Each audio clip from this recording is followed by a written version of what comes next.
In the U.S., if you're complaining all the time, very simply, you can leave. You can leave right now. All right, joining us now is former Republican Congressman David Jolly, who is no longer with the party, we should emphasize. David, great to have you with us on this morning. Is there a little bit of a hypocrisy here from Liz Cheney, Kevin McCarthy, condemning the comments made by Steve King, who has had a long history of what many say are misogynistic, racist comments, as well as those coming out of those from the president? Oh, sure. If Kevin McCarthy and Liz Cheney were honest with themselves, they would acknowledge that what we hear from Steve King is largely indistinguishable from what we hear from the President of the United States. And I would suggest that the context is even more troubling when we hear it from the President.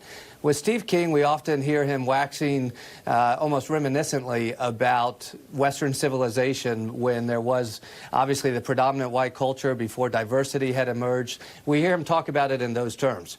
Donald Trump puts a very contemporary framing around it, a very 2019 framing as a way of stoking division among the American people when he talks about immigrants, when he talks about rapists and thugs and criminals, when he makes comments about S-hole countries, when he makes comments on American citizens saying, go back where you came from. Understand, it's much more powerful and divisive what we're actually hearing from the President of the United States in terms of the xenophobia. What Steve King said is wrong. The Republicans were right to strip him of his committee assignments. I think you will see Republicans from Washington move in and support a primary opponent to try to remove Steve King and be able to compete in what will be a competitive election in 2020 in Iowa. Okay, you kind of beat me a little bit to this because I was going to play this mashup of some of Kevin McCarthy's comments juxtaposed with the president's. Watch this. Okay. A small group off to the side. He moved on to make them stop in the process.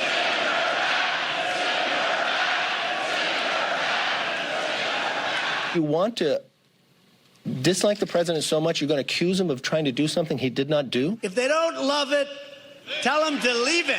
The president did not name the individual. Ilhan Omar, Rashida Tlaib, Alexandria Ocasio-Cortez. We'll call her Cortez. Ayanna Pressley. Is she related in any way to Elvis? So what do you make of Kevin McCarthy's position on these? I mean, is he so blinded by his loyalty to the president that he just simply did not see that? Or is he just simply defending the president to the tilt because he really doesn't believe the president's comments are as racist as others have criticized them to be?